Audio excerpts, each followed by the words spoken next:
at the G20 summit last summer. So I think, as I said, the police have a bit of a PR issue here. It's going to look bad on them if they crack down on people. So luckily, I suppose in that sense, it works out for the protesters. They're having free range to kind of march around the city into different communities in order to try to get more people to support their cause. And by the way, in the last decade, Dan, as you know, there's been such an abrogation of the First Amendment here, right to assemble, that you have up there under common law as well, that it's shocking when the police just act like they're in North America and not North Korea.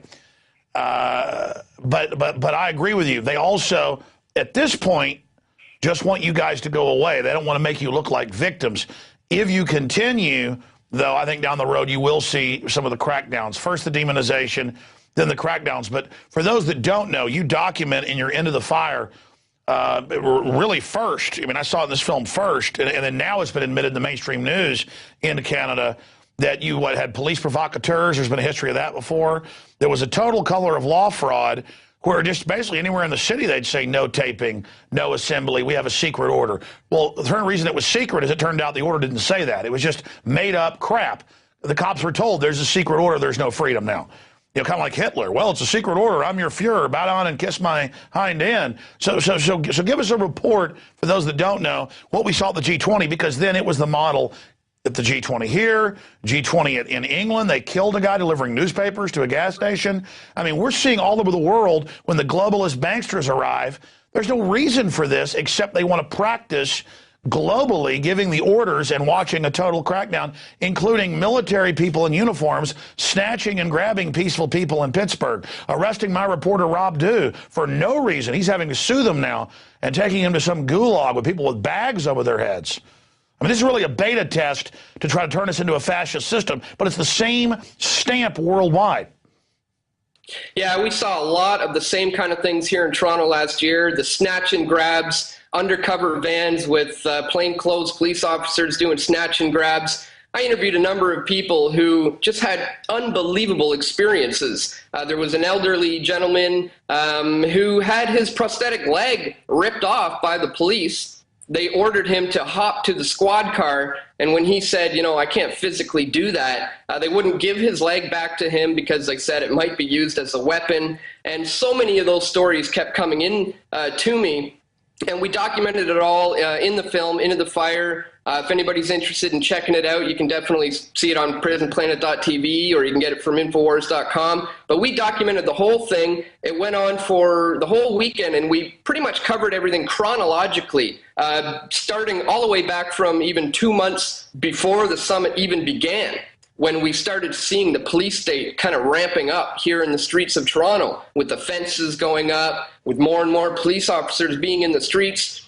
And I basically assembled a pretty solid team of about 8 camera guys who we were all in different positions all throughout the city to make sure we could capture absolutely everything that was going on. And anything we didn't capture, the good people of Toronto gave their footage to me and said, Dan, I like your work. I trust you're going to do good stuff with my footage. Please take it.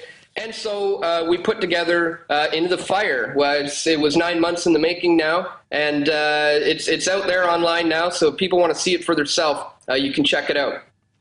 Well, you're right. It is posted here at prisonplanet.tv that brings folks Infowars Nightly News. And the DVD is also available at Infowars.com. People should purchase the DVD, not just watch it here at prisonplanet.tv or on the web in general, because obviously you want it to be out there for free for everybody. But at the same time, filmmakers can't continue to do what they're doing without support. We're not like the government that forcibly takes your money and then uses it against you.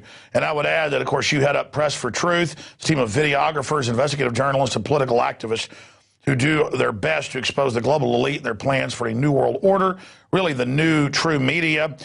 And it is great to have Dan with us. He got the idea to kick off this alternative media group based in Toronto in 2006, and since then it's reached millions of people. And none of us are going to defeat the globalists by ourselves, but it's all of us as individualists acting that will collectively, not globalist collectivism, but true individual collectivism, our individual actions with shared ideas and beliefs that will defeat the globalist collectivist hive Borg, their fascist corporatist Borg. Now, Dan, I know you're watching what's happening here in the U.S., but we have this idea it can't happen here, and that's why America's become so incredibly wicked. That is the forces that run it. But last night I covered it. Earlier in the evening I went over it. We're now learning, as Google is doing this transparency data dump, that the police ordered videos taken down off Google because it, quote, showed brutality, in their words, and Google did it. The federal government ordered videos taken down that were, quote, critical of government. And now they have this internet kill switch bill that doesn't just let the president kill the whole internet if he wants, but a la carte, any site seen as a rogue. And you read it, no judge, no jury. They just say it's rogue. They say it's illegal. They say it violates a copyright. You don't get a hearing. You don't get any process. Your site's gone blacklisted. This is the Chinese model. But they're reporting it in mainstream news like, we're going to get Chinese systems to keep you safe. And cybersecurity, the Pentagon's going to run it. Wow. I mean, it's even I can't believe we're here watching this happen. I hope people realize that they better get your physical address, my physical address. They better go to Infowars.com and sign up for the Infowars Insider with the email, because we've been told by experts that's the real way to, in the future, try to still circumvent them from anywhere with, information in an email way, where they may not even be able to see our films in the future. We already had the Federal Reserve 2 weeks ago threaten YouTube to take down a video critical of them. And that's still pending in the YouTube hearing system review board. They said it would be reviewed in just a few days. It's just still pending. So the system is scared. It knows we now see them. It knows Dan Dix and Alex Jones and a million others like us, black, white, old, young, Hispanic, Asian, female, male, whatever. They know worldwide those sunglasses are going on, to use a they live analogy. And the system is saying, hey, we're criminals. They're going to bring us to justice. We're going to be in jail like Ken Lay or Bernie Madoff. Go ahead and bring in tyranny. I mean, don't people understand, they won't try tyranny or really hardcore tyranny because it'll be too obvious. They don't have a choice. Do you understand, folks? It's done. It's set. I believe the staged terror attacks are right around the corner. Bioweapon releases, I can see all the preparation, Dan. Everybody, though, even people that didn't used to believe me, now say in their gut they can see it. I mean, now it's so naked. This isn't Hitler 1933. It's Hitler 1940. This isn't the Soviet Union 1918. This is Soviet Union, 1950s. People really now, I'm ranting. What's your worldview on all this?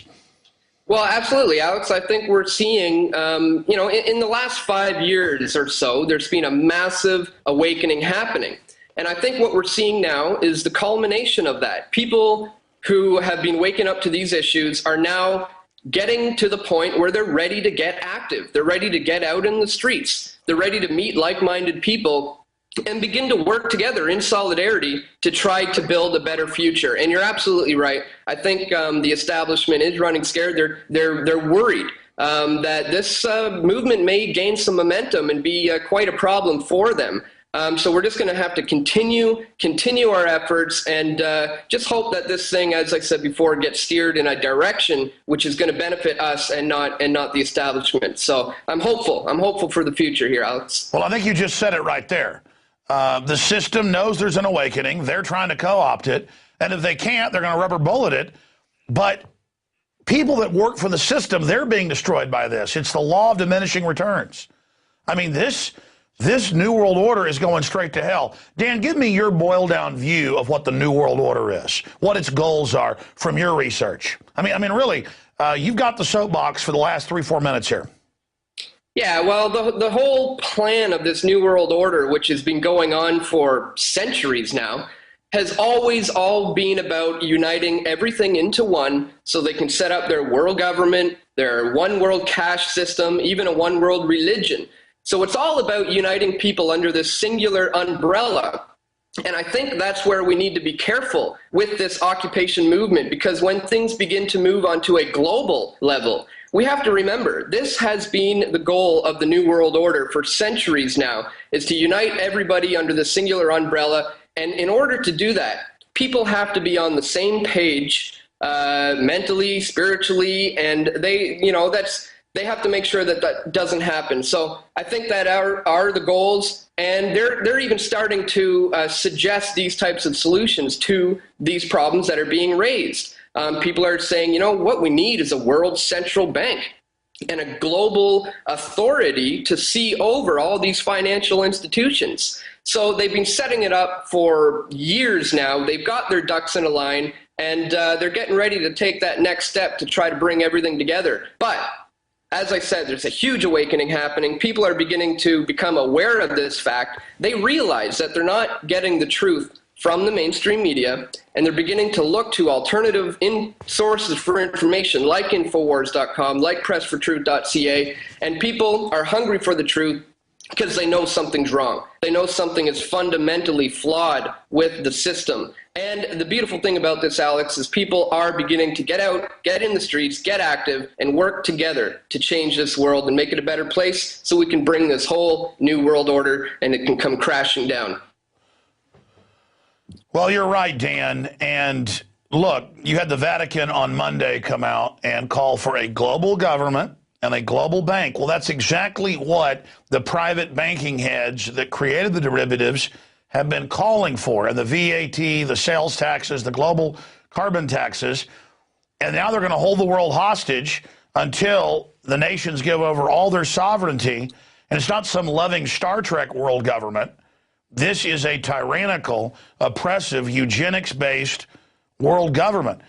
And to see the Vatican that was so heavily involved in the Treaty of Rome to begin the establishment of the EU in 1957, to now see, you know, even their big council say, you banks are bad, and the way we're going to punish you is a big Bank of the World to run everything and stop you banks from doing this.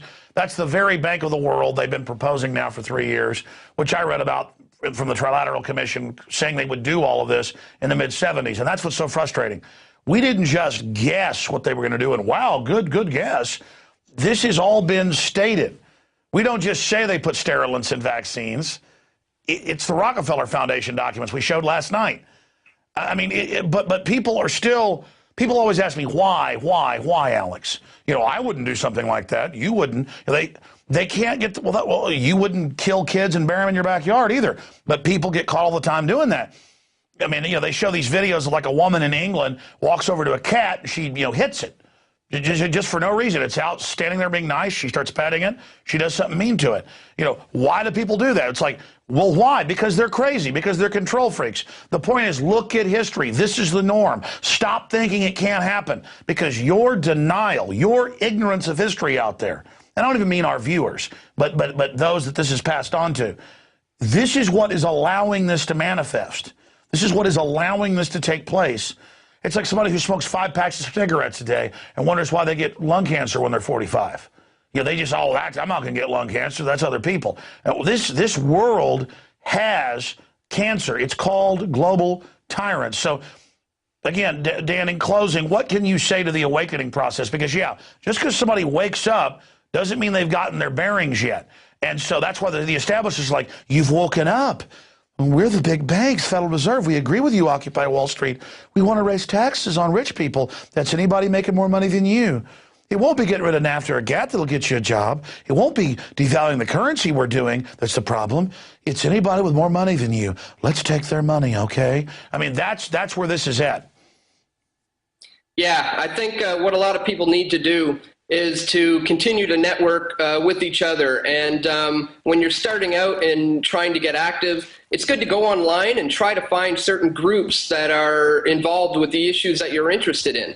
Go on Facebook, check out the different groups, look at the meetup.com and try to find like-minded people that you can eventually meet and begin to work with them.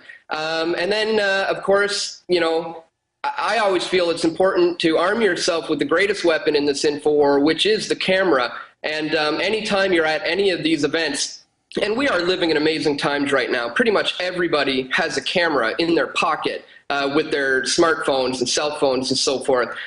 So it's an incredible time to expose these evil, wicked elites that are doing their dark deeds in the dark, and we can expose that now by getting together, staying active, getting out in the streets, joining together, and of course documenting the whole thing, and so that you can show the world what's happening, and our numbers will continue to grow in this movement that is getting huge, Alex.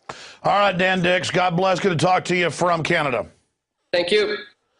Well, ladies and gentlemen, that is it for this edition of Infowars Nightly News. And I will close with what I said at the beginning of the transmission and what I